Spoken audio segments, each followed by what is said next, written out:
Chapter 2. John Snyder, the tall, dark athlete, was a man of explosive temper, even when the life about him flowed serenely. When life moved against his grain, he became overbearing and dangerous. In Illinois, years before, he had been a pampered and favored child, who heard tales of great adventures in the American West, and came to fancy himself as one destined for a shining life there. The years had been easy for John.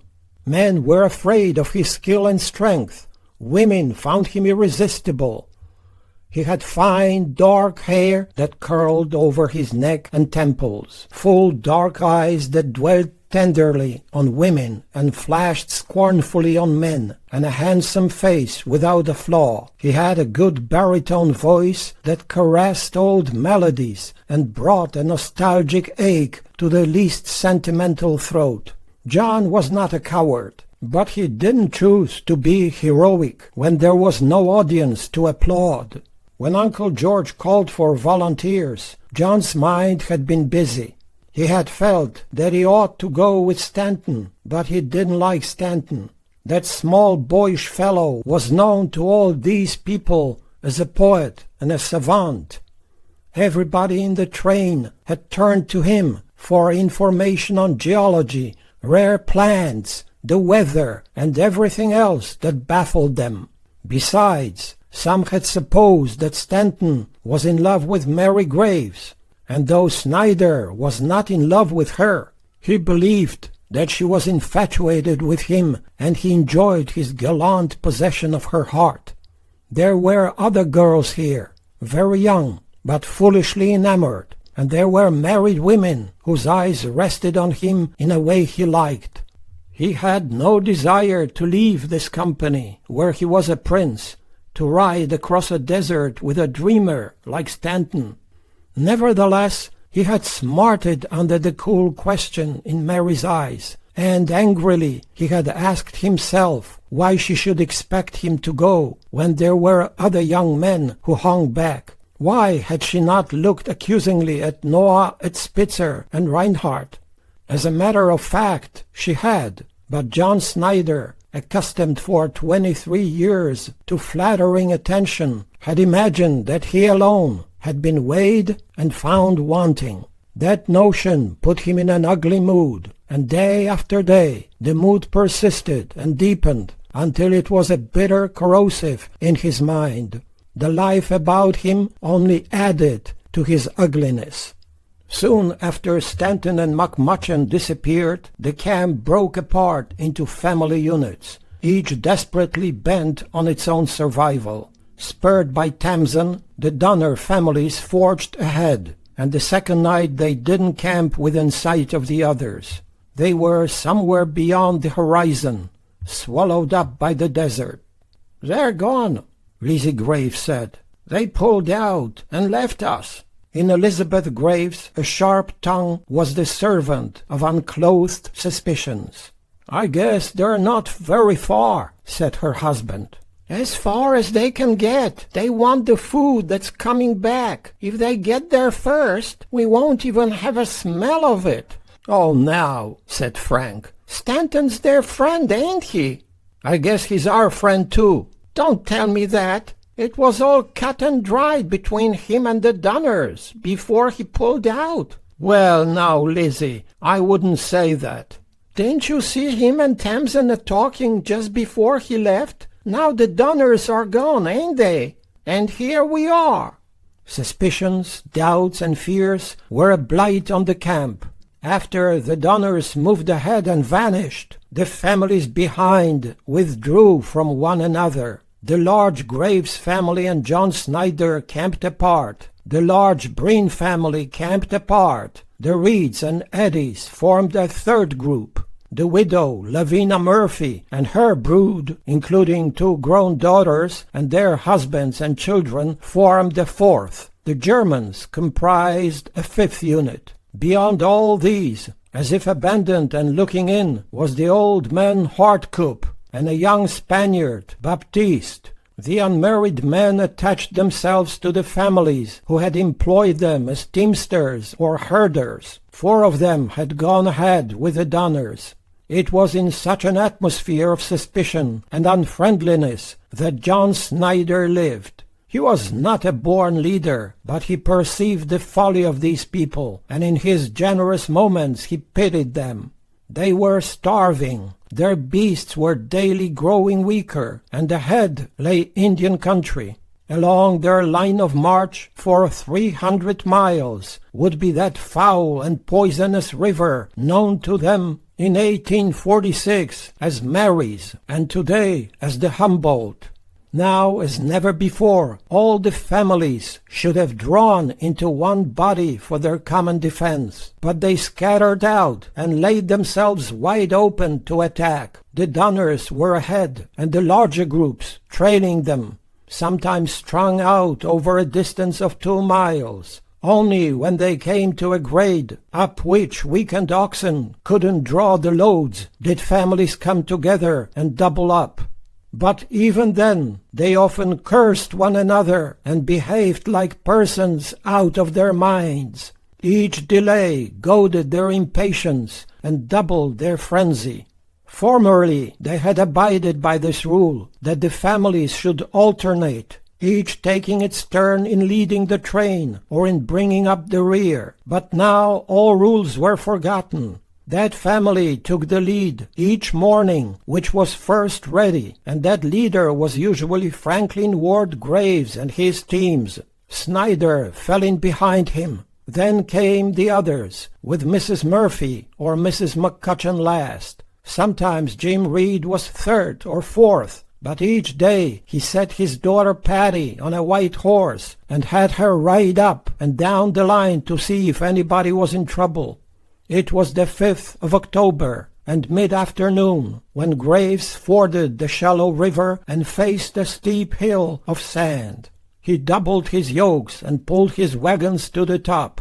Next behind him today was J. Fosdick, one of Mrs. Murphy's sons-in-law, and behind Fosdick, in turn, were Snyder and Reed. The Reed team was driven by Milt Elliott. Reed was back down the line somewhere, and Margaret Reed and her older daughter were walking behind. Milt waited while Graves came down the hill to double on the Fosdick wagon. He smoked a pipe and stared curiously at John Snyder, who had been in a furious mood all day. Milt, an ungainly and unloved man, didn't like Snyder, and after watching him urge his beast through the deep, loose sand, he called to him, "I reckon you're stuck. Your old off-ox is plumb gutted out." "What's that?" asked Snyder sharply. "I say I reckon you about as well pitch camp. Your oxes, they're both dead to their marrow." Snyder wiped sweat and sand from his brow and looked at Milt. "By God, you would sit there on your lazy hind end and try and give me advice. Who in hell asked for your opinion anyhow?" Milt enjoyed this. He would have been delighted if Snyder and his whole outfit had sunk out of sight, as if bogged in quicksand. "I just said you're stuck. Your oxes is plumb guzzled out. Why don't you camp right there? That's all I want to know." "To hell with you," roared Snyder. "When I want your advice, you homely blowhard, I'll ask for it. I ain't offering no advice. I just said you're stuck. And I say you're a damned liar." Blood colored Milt's big ears and spread in a shadow over his face. He put his pipe into a pocket. Then he looked around him and sighed. "Well now," he said, as if more surprised than enraged, "I wouldn't start no talk like that. They can't pull it, that's all I said. They can pull it, and by God they will pull it." "Well now about that, I'll just wait and see." Over the heads of his gaunt beast Snyder laid his bullwhip. Mrs. Reed, who had been waiting behind, now came forward and told Milt to pull around Snyder and go on up. Ruts were of no advantage in sand like this. It would be as easy to pull up to the right or left of Snyder as to follow in his path. "It might make him madder," Milt said. "I don't see why. He doesn't own the road." Milt spoke to the beast and moved ahead and was soon abreast of Snyder's team. He didn't know the hazards of sand. He didn't foresee that his wheels might skid in the loose depth and throw his wagon against Snyder's outfit. Indeed, from the first he didn't pull far enough away, and almost before he could become aware of what he was doing, his wheels and Snyder's were jammed hub against hub. "Of all the homely idiots!" Snyder roared. "Couldn't you wait a minute? Do you think you're going to reach California tonight?" Margaret Reed came up and looked at the two wagons. "I'm sorry," she said. "I thought Milt would pull farther out." When his temper took full possession of him, John Snyder was a man without reason or control. With renewed fury, he smote his helpless oxen, laying the blows across their eyes and muzzles. He kicked their stark ribs. He struck them with clenched hands. He seized their ears and yanked them, and in an act of utter madness, he hurled his heavy-booted foot into a beast's soft mouth. "My God!" cried Margaret. "Mr. Snyder, please don't do that!" Snyder's eyes, when he looked at her, were wild. "Oh," he said, "by the living gods, I'm tired of all you fools who tell me what to do. Keep your gabbling mouths shut and get out of my way." Mrs. Reed's face paled. Milt Elliott, standing by his team, sagged and looked stricken. He wanted to get away from here, but nevertheless he was fascinated by the most furious man he had ever laid eyes on. Determined that his oxen would pull the load or die in their tracks, Snyder beat their skulls with the stock end of his whip. He was trying to kill them. He was trying to knock their eyes out and kick the teeth from their jaws. And while he was furiously engaged, with Milt staring with fascinated horror and Margaret turning away to shudder, Jim Reed came on the scene. He leapt from his horse and ran forward and grasped Snyder's whip arm. "Good God, man! Don't flog them any more! I'll double up with my team!" Snyder stepped back and squared off, both arms tense and outstretched, his eyes blind with rage. "Get your wagon out of my way!" he howled. "Move it! I say, before I knock your brains out! If your stupid wife—" "Snyder, that's enough!" "Oh, good God! Don't tell me what's enough! Get out of my way!" "Snyder, listen to reason. I won't let you beat your oxen." "Oh!" cried Snyder, goaded to madness. With a gesture that flashed upward like lightning, he raised his whip and brought the stock down in a crushing blow across Reed's skull. Reed staggered under the shock, and before he could recover or even raise his arms, the whipstock fell again and laid open a gash 3 inches long. Blood spurted, and the whip came down in a third murderous blow. Reed sank to his knees, crying out and lifting arms to cover his head, and in this moment his wife threw herself upon him. The stock came down again, savagely. Under all the power in Snyder's arm, it struck Margaret across the side of her head, and so dazed her that she sank upon her husband, her voice crying for mercy.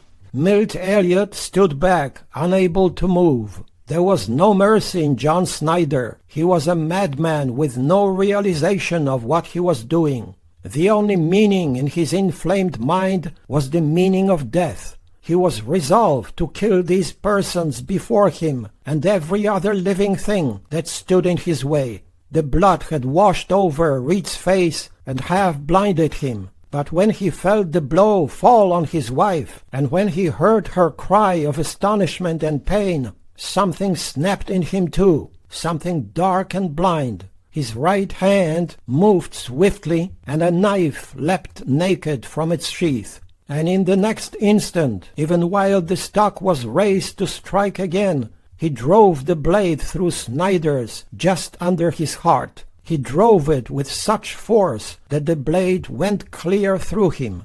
Snyder stood for a moment impaled, and then gave an anguished cry and sank. Reed grasped the knife and drew it out, and not until he saw the blood on it was he conscious of what he had done. Dazed, with his senses swimming, he held the knife and looked at it. "Good God, I've killed him," he said. With blood on her hair and face, Margaret stood by her husband, and together they looked at the fallen man. Then, with a shudder, Reed hurled the knife from him. Other persons had rushed to the scene. Among them was young Bill Graves, a youth of 18. He knelt and drew Snyder to his lap, and looked up at Reed with accusing eyes. "You've murdered him," he said. "He was trying to kill us," said Reed quietly. Frank Graves and his daughter Mary came down the hill. After glancing at the dying man, they both turned to the Reeds. Blood was pouring from the wounds in Reed's scalp and dripping from his beard. "Reed," said Frank Graves, "you've killed John Snyder." "I hope not," said Reed, still too dazed to understand what had happened. Graves and his son lifted Snyder and carried him up the hill. Before going with them, Mary turned to Reed and looked at him for a long time. She didn't speak, but her eyes sentenced him to death. The two older Reed children, Virginia, who was 13, and a daughter by Margaret's first husband, and the grave and womanly Patty, who was 8, had come up the hill and were gazing with consternation at their parents. "Daddy, what happened?" asked Patty. "We had a fight." "Is Mama hurt?" asked Patty, looking at the blood on her mother's hair. Reed turned to his wife and examined her scalp. "Not very bad, just a little gash. But you are, Daddy. You're bleeding all over." Reed turned to Milt Elliott. "I guess we'll camp here, Milt. Take care of the beasts." The Reeds went down the hill to the river, and in the minds of both husband and wife was the same thought. The people in this train had never liked them, because they were aristocrats. Reed, of noble Polish birth, had been born Radowski, but had shortened his name. Besides, the Reeds had had the largest wagon, equipped with spring seats, an iron stove, compartments for storage, and comfortable beds. They had employed Eliza Williams to serve as cook. From the beginning, they had been envied and distrusted.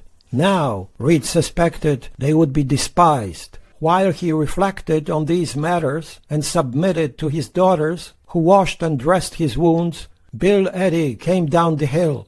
William Eddy, 28 years old, had a lovely wife, 3 years his junior, and 2 small children. Standing 6 feet and powerfully built, he was a handsome fellow, with deep-set, dark gray eyes under heavy brows, wide jaws and chin, and a smile that flashed across perfect teeth. He was the only natural frontiersman in the outfit, and future events will show that he was perhaps the most fearless of all the men. He and Jim Reed were friends. "What happened, Jim?" "Oh, we had a fight. John was beating me. Then he struck Margaret, and then—" "Is he dead, Bill?" "Yes."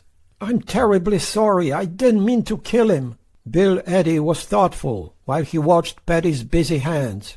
"Is he hurt very bad, Patty?"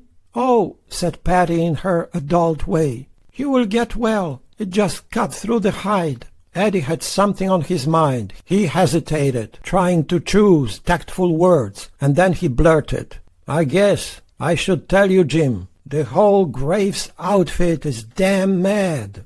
"Yes, I could tell they were. They intend to hang you." Reed had deep-set eyes under shaggy brows. They were the fiery eyes of an impetuous man, and they flashed when he heard Bill's words. Patty was wiping blood from his beard. Gently he pushed her away and stood up and faced Eddy. "Did you say hang me?" "Yes, Jim." "Is that Frank's idea?" "Well, I think Kesseberg started it. He's hated you, you know, ever since he stole that Indian robe, and you had him banished for a few days. He's always said he would get even."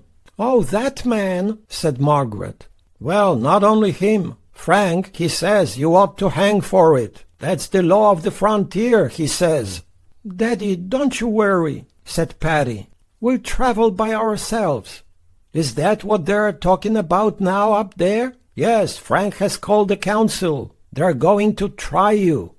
Franklin Graves, called Uncle Billy by his friends, was a good and brave man, but he had a very literal mind. It had not occurred to him that Reed should hang until the sly Kasseberg came up and spoke his mind.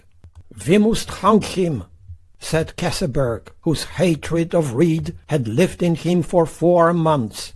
"An eye for an eye, that's what. This Reed is a botman." "That's true," said Lizzie Graves. "Me, I never liked him.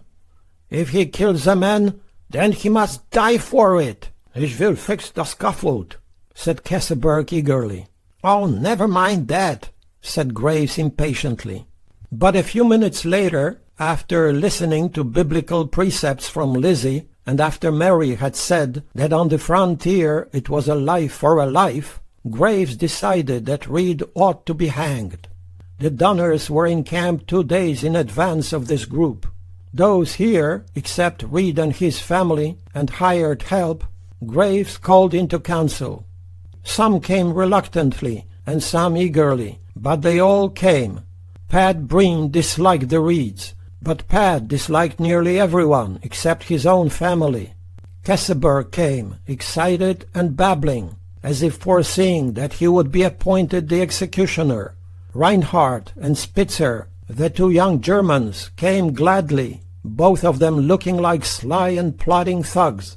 Old Hartkoop, the friendless alien, stood apart. Bill Eddy, when the meeting started, was down the hill, talking to Reed.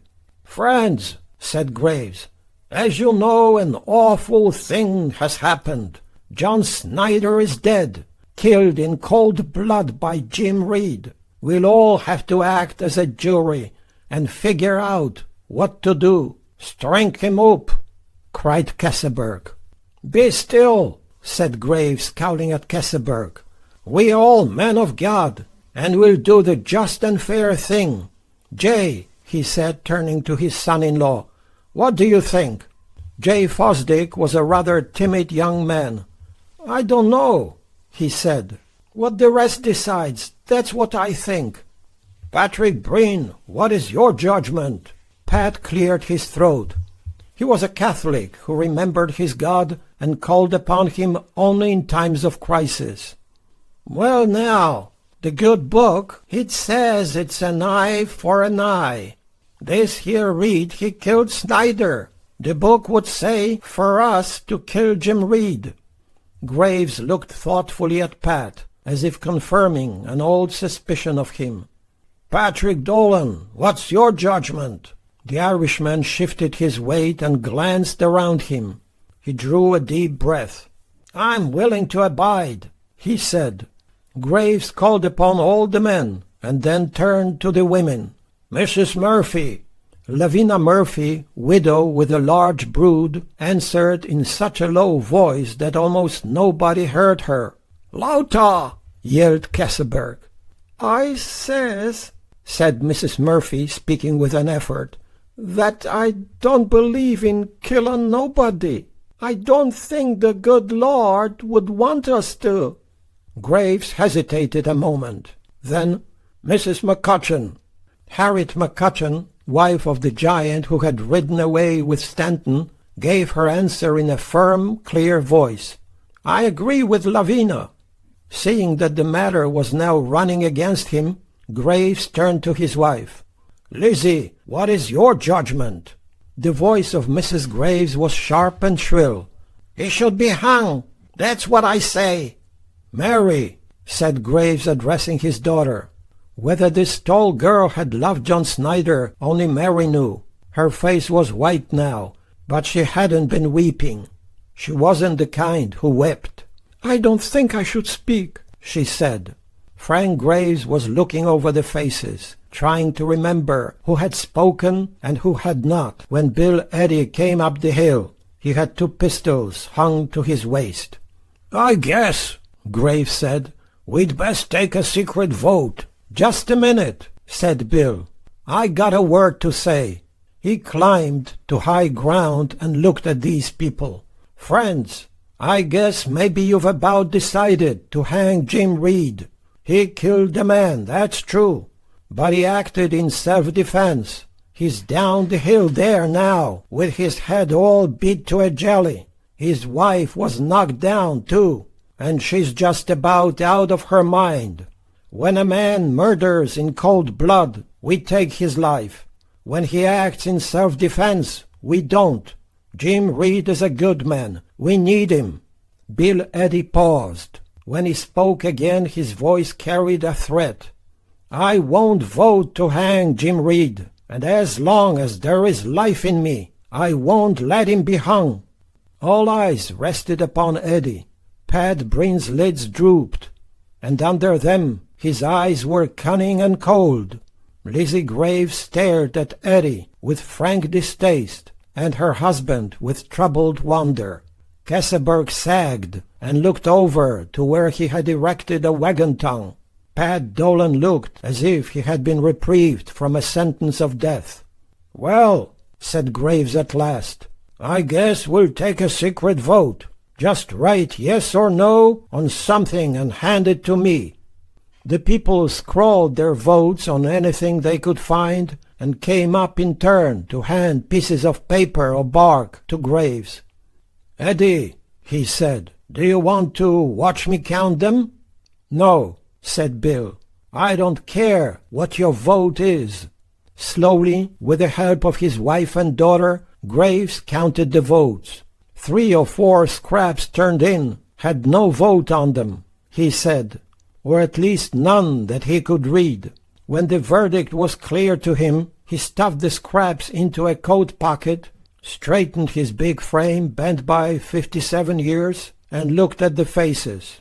"The judgment," he said, "is death." "Listen, folks," said Billy Eddy. "Just listen for a minute, and then I won't say any more. We are all together here, trying to get across the Sierras before snow flies. We'll all need to help one another. It's bad enough to have one of us dead without taking the life of another. That's how I see it. I told you Jim Reed won't hang, and I meant it. I don't want to fight. I don't want to see more of us killed. But listen to this, friends, and don't make any mistake about it. I'm going back down the hill. Jim Reed and Milt Elliott and me will be ready, and if you come for Jim, you'll have to take all 3 of us, and you'll have to take us dead. We don't want trouble, but if you come down this hill looking for it, some of you will never come back up it alive. Friends, that's all I've got to say. The rest of it is up to you." Eddy went back down the hill. Reed, haggard and bandaged, was sitting by a sagebrush fire. Milt Elliott, armed with a rifle, stood by him. Margaret Reed, a frail woman who suffered from chronic headaches, had been prostrated by the murder and had gone to bed. "What did they say, Bill?" "They just took a vote. They voted for death." "Couldn't you change their minds?" "I don't know. You'd better get a gun." Jim Reed was a proud and imperious man. "Virginia," he said, "bring my pistols." Virginia went to the wagon and climbed in and whispered to her mother. She came back with the pistols, and Reed buckled them to his waist. Then the 3 men turned their backs to the fire and faced up the hill, waiting. They could hear angry argument up there and the high nasal voice of Kesselberg. "Bill, who were the chief ones against me?" "The vote was secret, but most of them, I guess." "If the Donners had been there, it would have been different." "Yes." Virginia and Patty stood by the men and looked just as grim and unyielding. Now and then Patty squeezed her father's hand. Eddy's wagon was up the hill, and up there in the crowd were Eleanor, his wife, and his 2 children. Bill knew that his wife's alert ears would be listening to what was said. When, after a while, he saw her coming with the baby in her arms, he knew by the way she walked that she brought news. He knew also that few of the women liked his wife, because she was the loveliest person in the train. Shapely, with dark blue eyes, she had a complexion that neither dust nor desert sun had roughened. Eddie was impulsive and hot-tempered. His wife was quiet and thoughtful and restrained. They adored one another. Their devotion had been marked as far back as the Missouri, and had been the subject of endless gossip during the long miles out. Eddie went forward to take the baby from her arms. When they came to the fire, he said, "Have they changed their minds up there? They say if they don't hang him, then they'll have to banish him. They say he is to set out and not take food or gun or anything like that." "Who said it?" "Well, most of them. Mr. Graves said it, and they all seem to agree." "I won't go," Reed said. "Good God, do they expect me to desert my family?" Margaret Reed had heard Eleanor come down the hill. She now looked out and said, "Jim, what is it?" "They want to banish me." Mrs. Reed climbed down from the wagon and came to the fire. When she faced her husband, she looked sick and shaken, but her voice was quiet. "Jim, you must go." "I won't go." "Dear, you must. Don't you see? If you stay, someone will sneak up and kill you. Kesseberg will just wait for a chance." "Margaret, please, don't argue with me." "But, Jim, you must go. If you don't—" "We'll pull out tonight and overtake the Donners. We'll travel with them." "But that would do no good. These people will catch up, and we'll have the whole thing all over again." Reed put his arms around his wife and drew her to him, and with head against his breast she talked. "Jim, you must go for our sake. It would be better to lose you for a little while than to lose you forever. Besides, we are almost out of food. Those who have more food will never give us any, not if you stay. And if you go, you can reach Sutter's and come back and meet us. Charlie and Mag, they might never come." "Oh, yes, they will." "But not if Indians kill them." "Mama is right, I guess," said Patty and squeezed her father's hand. "Bill, what do you think?" "I guess she's right, Jim. We won't let them hang you, but we can't have everything our own way." "But if I go, what will my family do? They are destitute now." "We'll take care of them. As long as we have a crumb, they will eat." "But you don't have anything." "We'll get along some way until you come back and meet us." "But if I have to go without food or a gun—" "I was thinking of that," said Eddie. "Tomorrow I'm going hunting, and I'll be riding around." Reed turned to Bill. "A journey like this, it brings out the white in a man, or the black. All right, I'll go. But if these people persecute my family—" "They won't. Milt and me will keep our eyes open." Bill kissed his wife and said, "Honey, go up and tell them Jim will leave in the morning. Tell them he will leave alone, without gun or food. And then, well, tell them to say their prayers like good hypocrites and go to bed."